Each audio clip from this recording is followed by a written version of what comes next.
안녕하십니까. 반영TV의 반영입니다. 그 전편에서 말씀드렸던 것에 대해서 연결해서 말씀드리고자 합니다.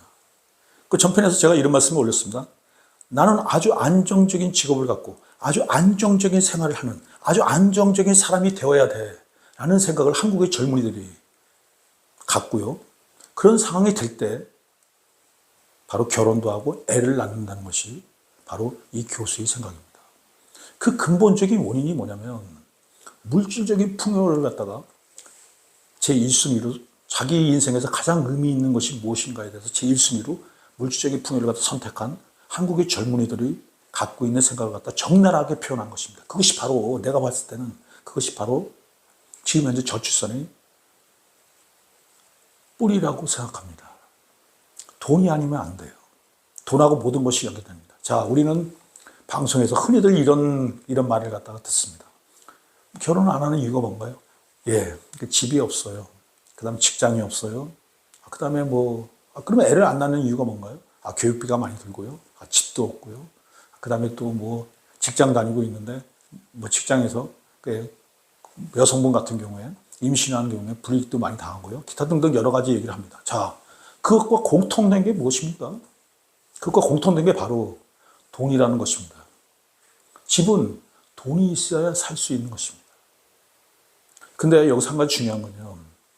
한국인들이 결혼을 하는 데 있어, 출산을 하는 데 있어 가장 중요하게 여기는 집은 한국인들이 재산에서 차지하는 비중이 최하 70에서 80%가 된다는 것입니다. 물론 상류층을 갖다가 여기서 제외시키고자 합니다. 상류층은요. 집이 차지하는 비중이 적죠. 그러나 대한민국 사람들이 대부분을 갖다가 제가 말씀드리는 겁니다. 대한민국 사람들이 대부분에서 집이 차지하는 비중은 자기가 갖고 있는 재산의 거의 한 80%에 육박한다. 80%를 넘을 때도 있는 것입니다. 그러니까 영끌족 같은 경우에는 집을 갖다 산 경우에 자기 재산 100%가 다 들어간 거죠. 100% 플러스 알파가 들어간 것입니다. 자, 근데 무엇과 연결되어 있습니까? 집은 바로 돈과 연결되어 있는 것입니다. 자, 그럼 여기서 우리가 한 가지를 알 수가 있는 것입니다. 이것은 제 생각입니다. 과연 한국인들은 왜 그렇게 물질적인 풍요에, 물질적인 풍요라는 그런 은유적인 표현을 썼는데요. 직설적인 표현은 바로 돈입니다. 왜 돈에 그렇게 관심을 갖다가 많이 갖게 되는 것인가에 대해서 제가 한번 생각해 봤습니다. 그것은 바로 이런 것입니다. 왜냐하면 우리는 급속한 경제 발전을 갖다 일으켰습니다. 우리는 1960년대까지만 하더라도요. 밥도 못 먹고 살았어요. 보릿공개가 존재했습니다. 그리고 1970년대, 1980년대, 1990년대, 그리고 2000년대에 접어들어갔고 최소한 1990년대까지는 우리나라가 안정적으로 살지는 못했어요. 그러나 1990년대 말부터 시작해서 그리고 2000년대에 접어들어갔고 급속도로 물질적인 풍요를 갖다 점진적으로 늘려가면서 지금은 OECD 국가에서도 12위 안에 드는 그런 강력한 국가로 성장을 했습니다. 그런데 그 성장 기간이 너무 짧아요. 그러다 보니까 무슨 생각을 하느냐. 돈에 집착을 하게 된 겁니다. 대부분 사람들이 돈에 집착을 하게 된 것이고요. 그리고 우리가 흔히들 이런 얘기를 합니다. 대한민국은 물질 만능주의 사회다 라는 표현을 갖다가 우리가 흔히들 씁니다. 그것이 바로 출산율과 연관이 된다는 것입니다. 즉 돈에 집착을 하게 되니까 한국의 젊은이들이 1순위를 뽑은 것이 물질적인 풍요라고 했는데 물질적인 풍요는 돈이니까요. 그냥 돈이라는 표현을 쓰겠습니다. 한국의 젊은이들이 제1순위를 뽑는 것은 바로 돈입니다. 그러니까 돈이 없는 사람은 집도 장만하지 못하고요. 기타 안정적인 생활을 갖다 추구하지 못하니까 결혼 자체도 안 하고요. 그리고 애도 안 낳는 것입니다. 그것이 바로 한국의 가장 큰 문제점인데 그것에 영향을 준 것은 바로 급속한 경제 성장에서 나타나는 그러니까 이런 표현을 갖다가 쓰고자 합니다. 이런 표현을 쓰면은 어떻게 생각하실지 모르겠습니다만 졸부라는 표현을 갖다가 약간 쓰고자 합니다. 근데 졸부의 그 특성을 보게 되면 돈에 대한 집착이 아주 강하죠. 그러니까 우리도 단시간 내에 그런 물질적인 풍요를 갖다가 이루었기 때문에 돈에 대한 집착이 아주 강하다는 것입니다. 그 강함이, 돈에 대한 집착이 아주 강함이 돈이 없는 경우에는 아주 박탈감을 느낀다는 것이죠. 그 박탈감이 바로 결혼과 애의 출산에, 저출산에 직접적인 영향을 주고 있다는 것이 저희 생각입니다. 그리고 앞으로 그것에 대한 해결책에 대해서 제가 연결해서 계속 말씀을 갖다 올릴 것입니다. 자, 근데 한 가지 좀 더 재밌는 현상은요. 아니, 일본은 우리하고 같은 유교주의 문화권이고 그런데, 아니, 걔네들은 1순위를 갖다 가족으로 뽑았어요. 자기 인생의 의미를 갖다가 주는 것에 1순위 가족을 뽑았습니다. 근데 일본의 역사를 보게 되면, 일본이 빨리 선진국이 된 거는 우리가 알고 있을 것입니다.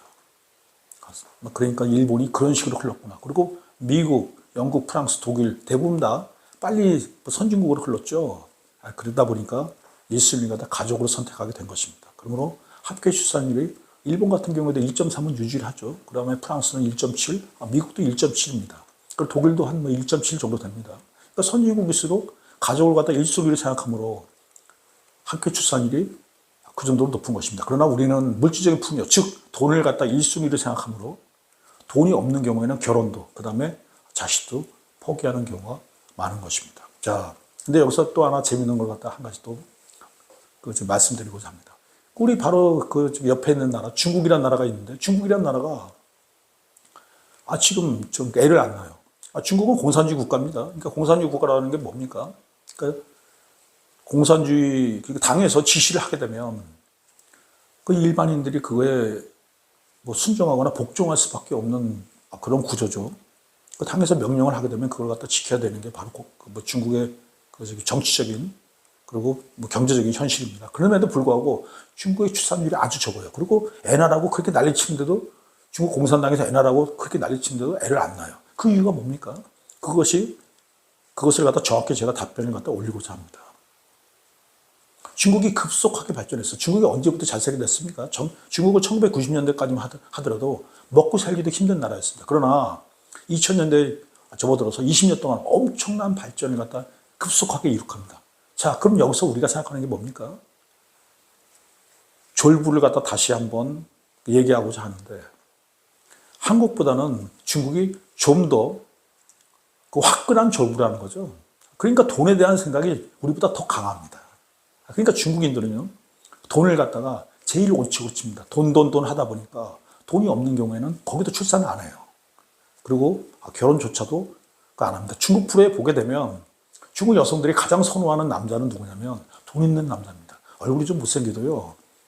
그러니까 난 이거는 중국을 폄하하는 건 아닙니다. 일반적인 그 중국의 그 연애 프로에서 보게 되면 그런 프로들이 많이 나옵니다.